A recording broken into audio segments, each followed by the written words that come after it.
Right now, I'm talking with GOP presidential candidate Donald Trump. And Mr. Trump, thank you so much for joining us here on the Alan Stock Show on KXNT. Well, thank you, Alan. I know you're going to be here in Las Vegas on Thursday. We're looking forward to having you here in our great town.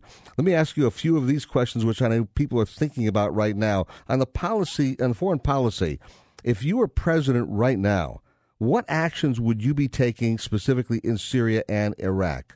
Well, for one thing, I was very much opposed to Iraq in 03 and 04 because I thought it was going to destabilize the Middle East. I turned out to be right. I've actually been given great credit for that because what a mess. But now you have Russia going, and Russia is actually starting to hit ISIS. And frankly, anybody that hits ISIS is okay as far as I'm concerned. And the other thing we have to worry about, Alan, is, and we've been through this with Libya, we've been through it with Iraq, the so-called rebels that we're backing, we have no idea who they are. So Assad is a bad guy, but the rebels, we have no idea who they are. Then maybe they'll turn out to be worse than him, and we're spending billions and billions of dollars of money that we don't have. And the whole Middle East is just a total, disgrace. And frankly, as you know, Putin has no respect for Obama, and it's a whole mess over there. But frankly, if Russia wants to go and knock the hell out of Iraq and knock really out of ISIS, I'm okay with that because he's now going after ISIS, and they're going after him big league as of this morning. Let's see if that continues. But anybody that wants to go after ISIS, that's okay with me. So if you were president right now, you would lay back and allow Putin to be able to go after ISIS? Well, I'd be watching very closely, and I'd be very strong, and I'd be very militant in many ways. But I would say that if somebody, we're talking about billions and billions and billions of dollars that we've invested in the Middle East, and it's a quagmire. I don't know if you know, but when the Soviet Union went into Afghanistan, they went bankrupt. That's why the Soviet Union broke up, was because of Afghanistan. And they went totally bankrupt, and it was a disaster for them. And it became a quagmire. I think Syria is another quagmire. And my attitude is it's just a quagmire, and let Russia get in there and let Russia spend some of the money. That's okay with me. Don't you find it bizarre also that when we went ahead and got Saddam Hussein out of Iraq, it was criticized by Obama and the other liberals that said, you know what, you've left a vacuum in Iraq, and it's going to cause problems, which it has, by the way. And yet now it seems like the president and a lot of the libs who are behind him are saying, let's go ahead and take Assad out, which in effect would create a vacuum similar to that which they criticized in Iraq. I'll tell you what, I didn't know where you stood, but you stand exactly right. They're doing the same exact thing. He becomes Saddam Hussein all over again.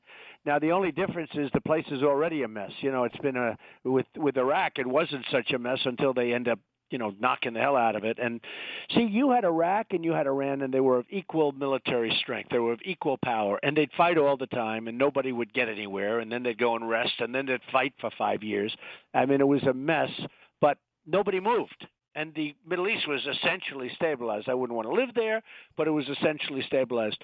Now you have a case where we're doing the same thing. We're backing rebels that we don't know who they are. We have no idea who they are.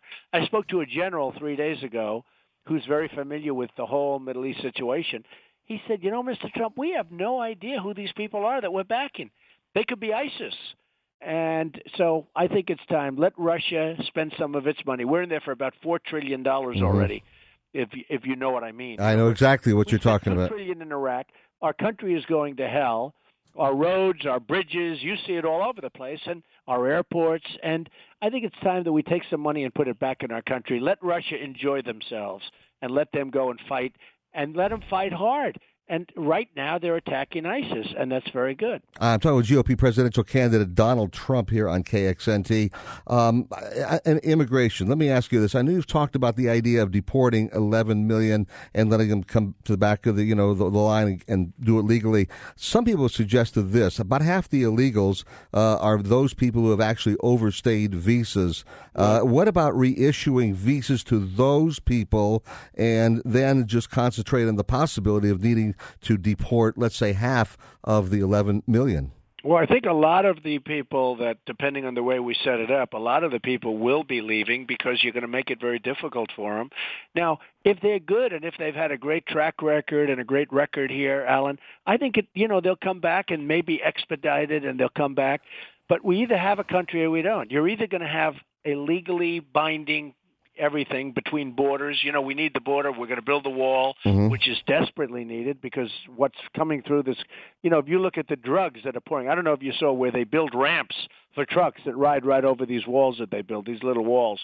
That won't happen with me, believe me. No, I agree with you on the illegal immigration issue. I agree with you on the wall, but I was just trying to mitigate the numbers of people that we would deport and saying if there are people who just overstay their visas and they are working and they are law-abiding, could we not reissue them those people? If you don't provide jobs, they're going to be leaving anyway, okay? If you don't provide jobs, they're going to be leaving.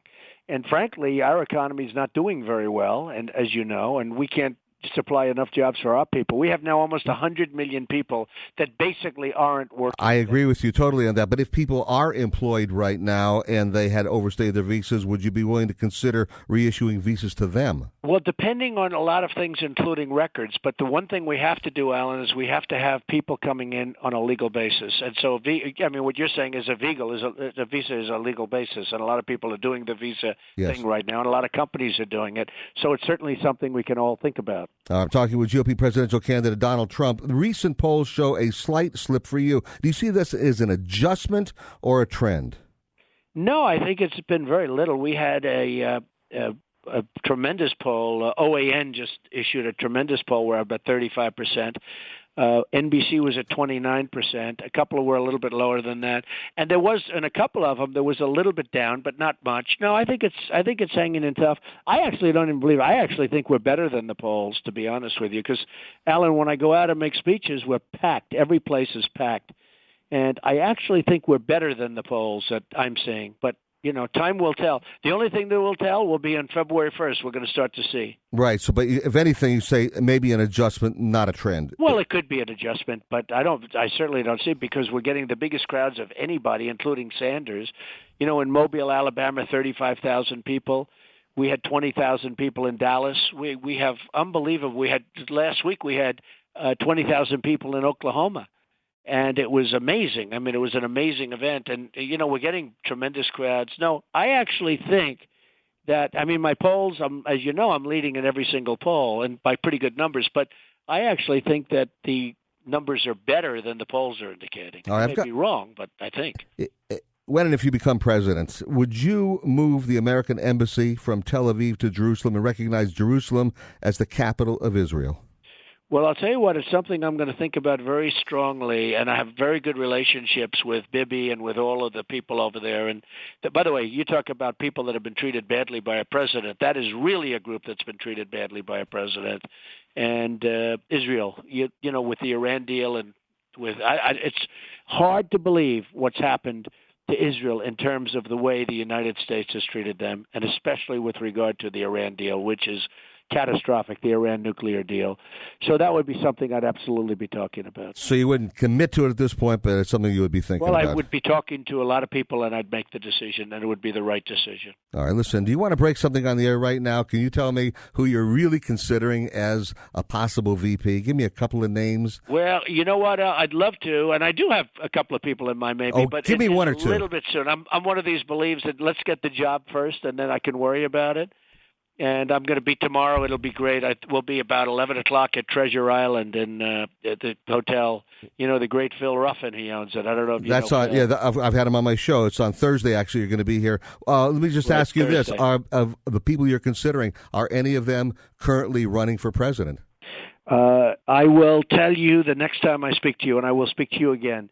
But I will tell you the next. I just, honestly, I don't like to get too far ahead of myself. I like to just sort of go step by step. And there are some good people. And there are some good people running, too, by the way. I have a lot of respect for some of the people running. But I'll be making a decision if it all works out. We're only talking about 4 months now. It's amazing. No, I know it. And we haven't got a lot of time, so I've got to ask you this also. Why do you think that people have glommed so much to your candidacy?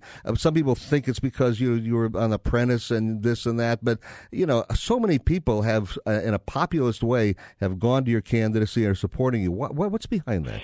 Well, I think they like me. I hope they like me. I try to be a nice person. But I think more importantly, they really want somebody that's competent and is going to do a good job and make great trade deals and be strong on the military, take care of our vets, repeal Obamacare and replace it with something much, much better at a lesser cost. And there are many things. And It has certainly. It's a movement, Alan. It's really a movement. What's happened is incredible, and I'm really honored by it. And I've had a great deal of fun. And I look forward to being on Thursday. I'll be in Las Vegas, and we'll be seeing a lot of your friends and a lot of friends of mine, and we're going to have a good time. I look forward to seeing you Thursday. I wish you the very best. Good luck in your campaign, and I look forward to talking to you again, sir. Thanks a lot, Alan. All right, I'll see you soon. Thank you very much. Thank you. GOP presidential candidate Donald Trump joining us right here on News Talk 840 AM KXNT. I'm Alan Stock.